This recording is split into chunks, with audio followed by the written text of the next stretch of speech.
The name is opposite name. Just that nigga smoking blunts, always spitting that game. Used to call Hey, me welcome back to the new and updated episode of what's called Hop Topics for now, but we've got a whole bunch of changes, good changes and upgrades. I've got on the phone live from Ohio, Jeremy Big Elk Elkins, and he's going to be representing and telling you about our show's first and newest sponsor, Third Nut. How you doing, Jeremy? I'm good, Chris. How are you? Oh, man, I'm doing great, man. It's a beautiful day down here in North Georgia. Don't lie to the man. I was going to say, I got Bryant back in studio with me. And, man, Jeremy, I've known him for a while, back when I was covering MMA and around the scene in Ohio. And he's one of the toughest, bravest people I've ever seen because he fought MMA in heavyweight. And a lot of guys would shy away. They would only fight, easy fights. And Jeremy fought everybody, win, lose, or draw. And even the few that he lost, man, he still took a piece of their ass with him. And now Jeremy's kind of brought that same intensity, to helping other fighters, live their dream. And then Third Nut's been helping him out. So, Jeremy, tell us about your journey and about Third Nut. Well, I came across this company, Third Nut, and thanks for the intro, man. I tried. Win, lose, or draw, I gave it my all. That's why you succeeded, man. I mean, you actually fought. Man. You had fights. It's like nobody who really, especially at that time in Ohio, man, because there were so many high level fighters. I don't think that everybody was a martial artist. There were between what was the Ohio Fighting Championships and then the what else? The UVCs and the ones Sean North used to have, NFC. There was a fight card going on every week with guys who wound up being solid fighters. Some guys, made it to like Bellator and beyond, like Dan Spahn. You got a lot of guys that became trainers out of it, like Rocky Edwards, Chico Bays. Of course, my dude's Team Chaos. I think Alexei's still fighting. He's got like pro fights. So that was a real big time in MMA in general because a lot of people came. I mean, Stipe was fighting in Ohio at that time, Cody Garbrandt. So, monsters were in the pool. Yep, you're right. I'll give you a little. You there? Yeah, I'm here. I'll give you a little piece of why I love MMA. I was friends with Santos in Cleveland. Mm-hmm. It was probably my fifth fight, and my corners didn't show up for some reason. This little guy that had an entourage, about 20 people come up to me and like, "Hey man, I heard about you. You're Big Elk." Gave me a hug and said, "I got you." He cornered me, wrapped my hands, everything. I didn't know who he was. I ain't nobody. And it turned out to be Cody Garbrandt. And he helped me out, and me and him have been tight ever since. We still talk, even though he's a big UFC champion and rich and everything. He still calls me, and we still talk. That's cool as fuck. Awesome.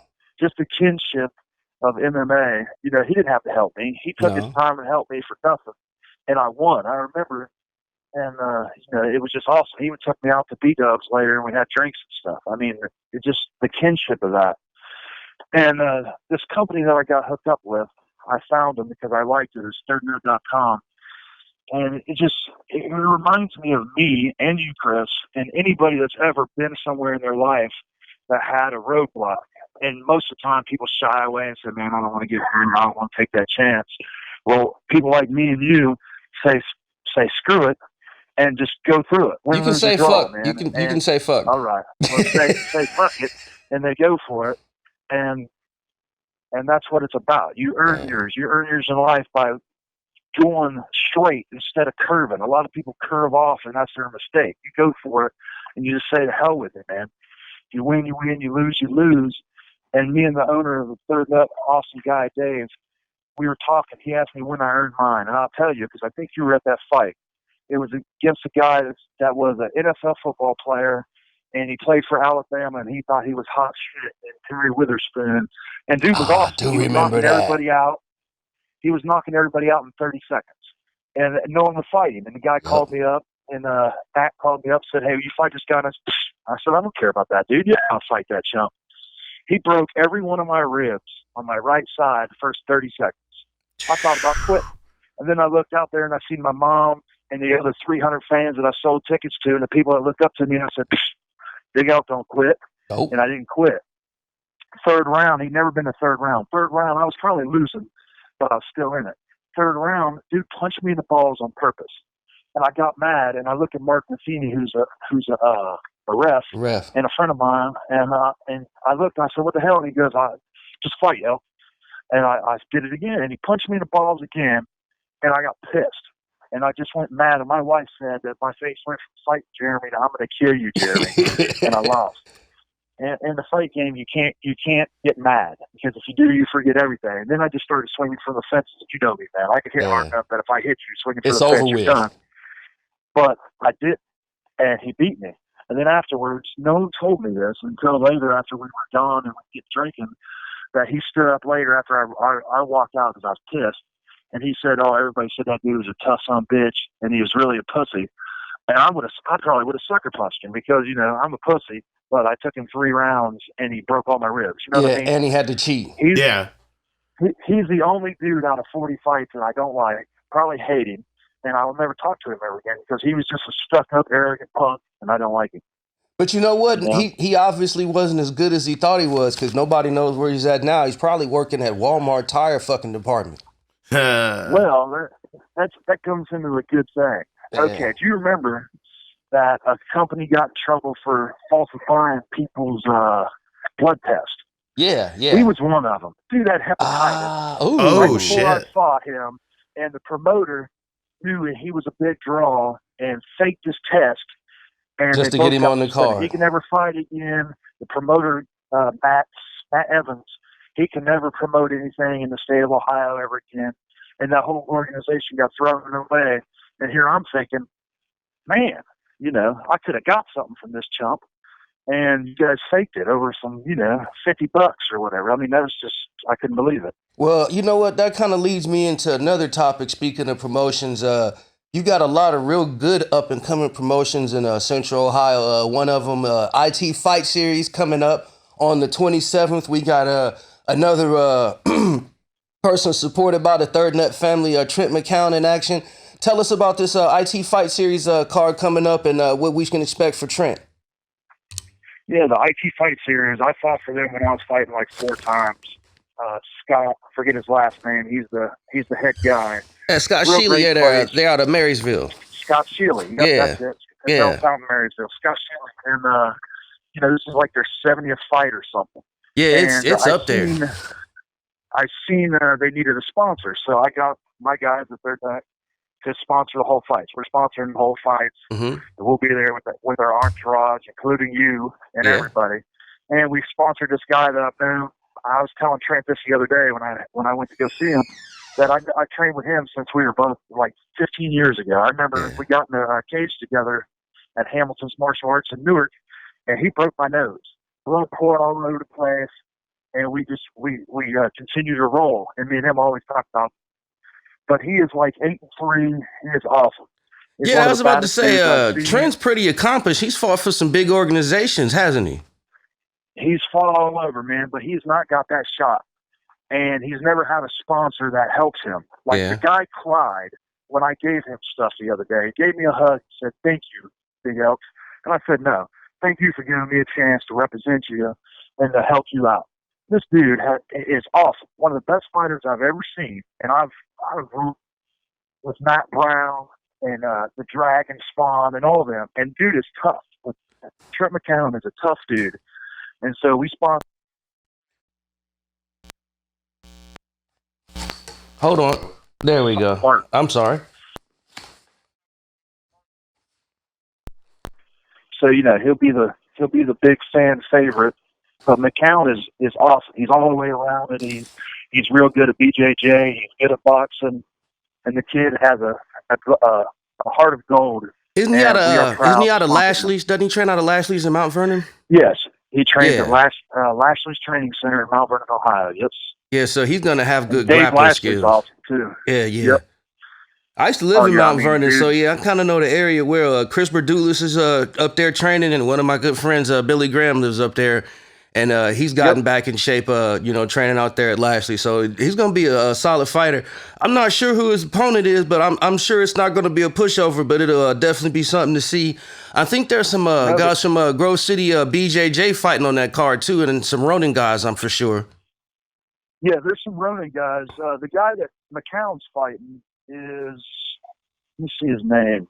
His name's Martin. He's an Ohio State wrestler. Oh, Mark Martin or something. I think it was his name, Mark Martin. Let me see. Where's that? That's a pretty generic name. That's generalized.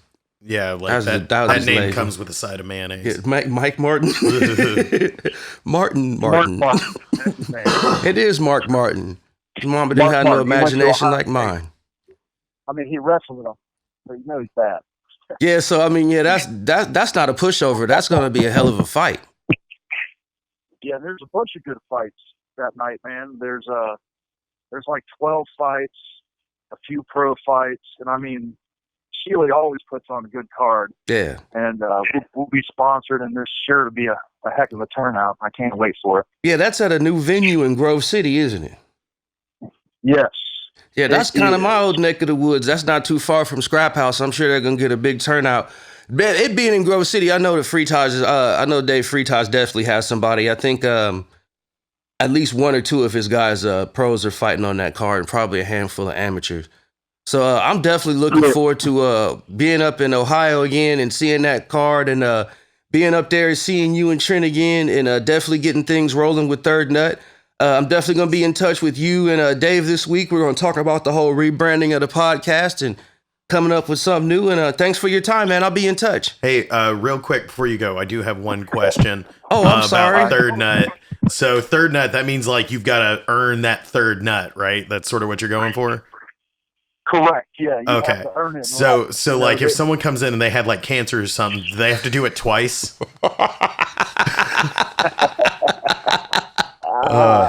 Man, you should give the people that you're helping out like martial arts belts, but instead of like blue belt, yellow belts, and like stripes and stuff on them, just like a little truck nut that you hang off the belt for like each time they earn the nut.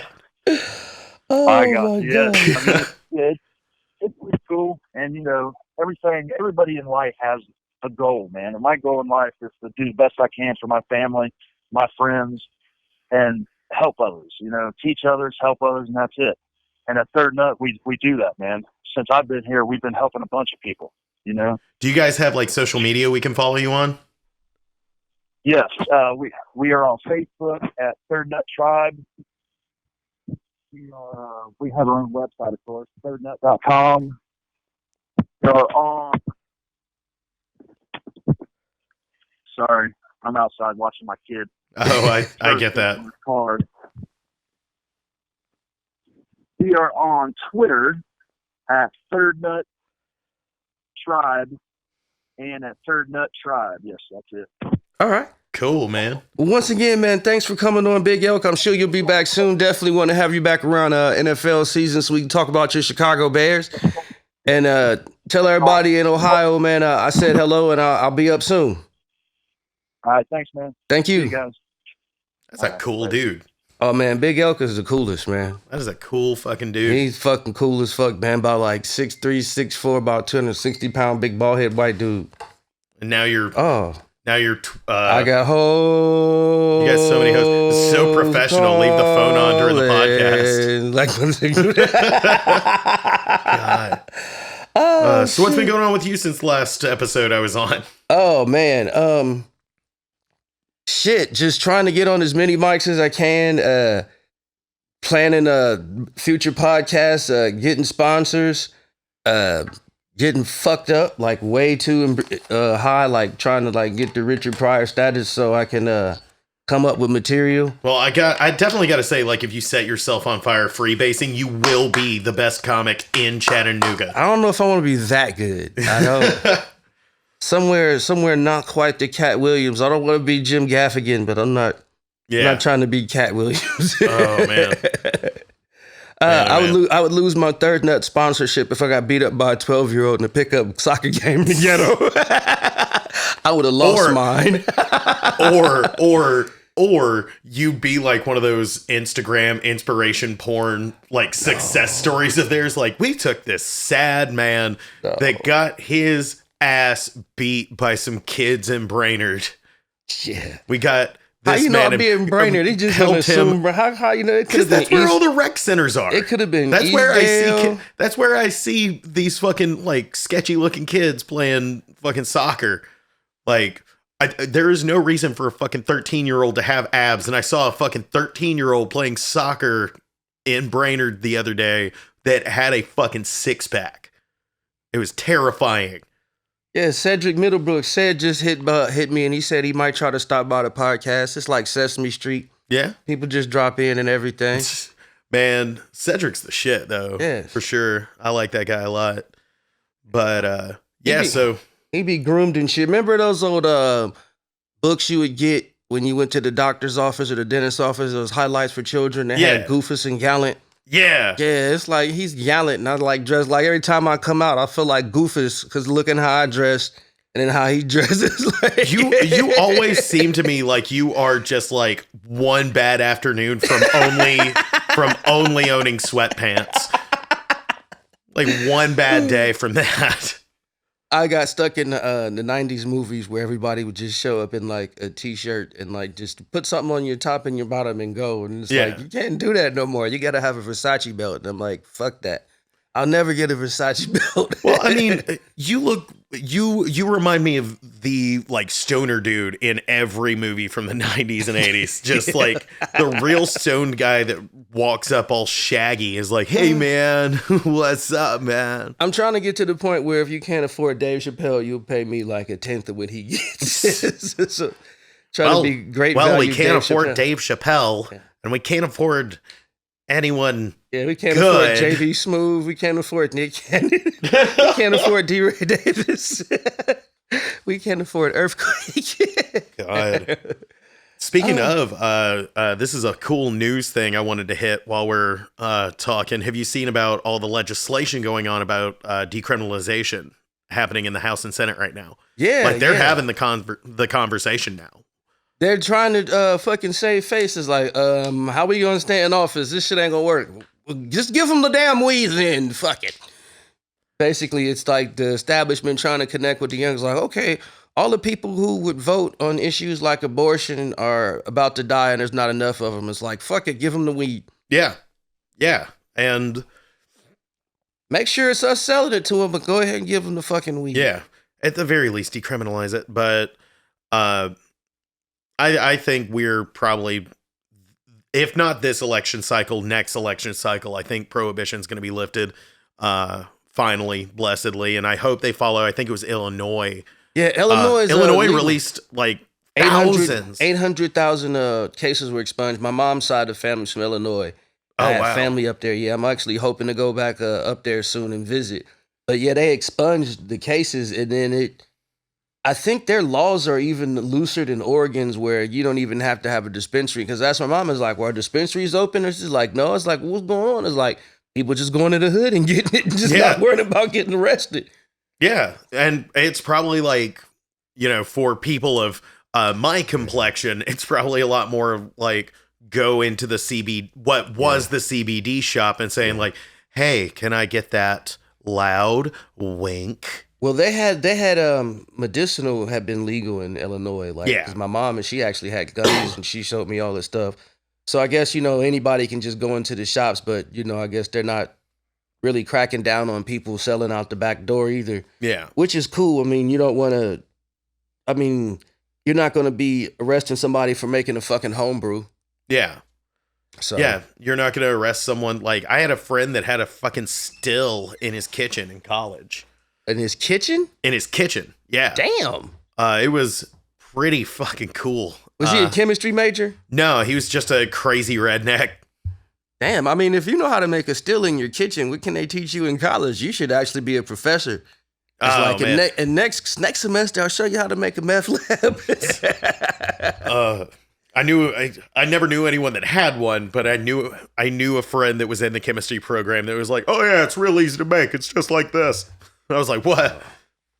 I guess it's easy enough because meth head's making it, so. Yeah, I mean, you can make it in a fucking Mountain Dew bottle. Yeah, that's shake and bake stuff, because that shake and bake stuff will explode and blow your whole goddamn hand off.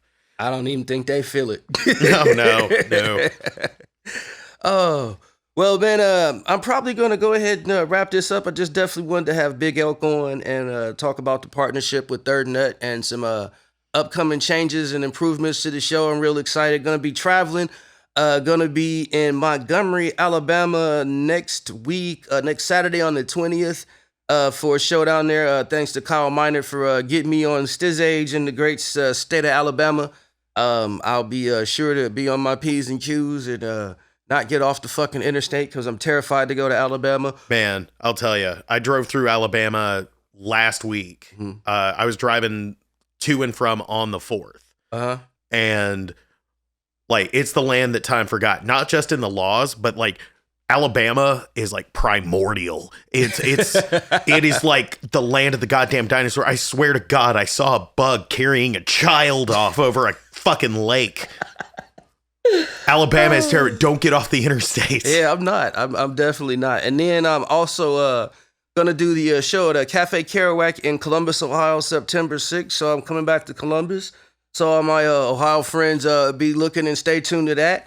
We also got Charles at Large live next week, next Wednesday at JJ's Bohemia. Yeah, it's going to be 9-ish p.m. 9-ish. And like, that's my favorite time of day, 9-ish. Yeah. So I can get there like 10:45. You said 9-ish. But I've got, let's see here. I've got Chuckle Buds next Friday, week from tomorrow. It's going to be Friday the 19th. Or Charles at Large live the 17th. Chuckle Buds on the Midnight Puff in Chattanooga, parked out behind the terminal on the 19th. I'm going to be in Knoxville the 20th. I'm doing a house show up there. So if you're in the Knoxville area, hit me up and I'll get you them deets. Knoxville. And then Sunday, I think I am just going to drive down to Atlanta randomly because fuck it, why not? Try the Punchline, man. I know they've got buckets at the open mic at the Punchline. Ooh, I may do that. It's worth it. Even if you don't get to go up, there's always some good comics, and the host is always really solid. So you'll get to see some good comics and at least, shake some hands and get some contact. For sure. Yeah. But yeah, those are my upcoming shows. I got some stuff in August. You can follow me on Instagram at Mickey Louse Club. You can follow me on Twitter at The Only Bryant. Fucking come get me, bro. Come check out my shows. Come find me. Yes. Man, Chuckle Buds is going to be fun, man. I can't wait to smoke that diet weed. Oh, man. It's actually really fun. It's the most fun show. Oh, well, man, it's been great having you back in studio. We're actually about to head on down to Barley, Ethan McFall's weekly mic on Thursdays down there. So Alcoholics Not Anonymous, we're heading down there. And then I'll see you back next week. We'll be rebranded, coming back, chasing some interviews, got a lot more info on Third Nut, and had some more info on the IT Fight series. Thanks for fucking with us. See you next week. Later. The name is opposite name. Just that nigga smoking blunts, always spitting that game. Used to call me 420, but that shit all the same. I'm all in, man, like Texas.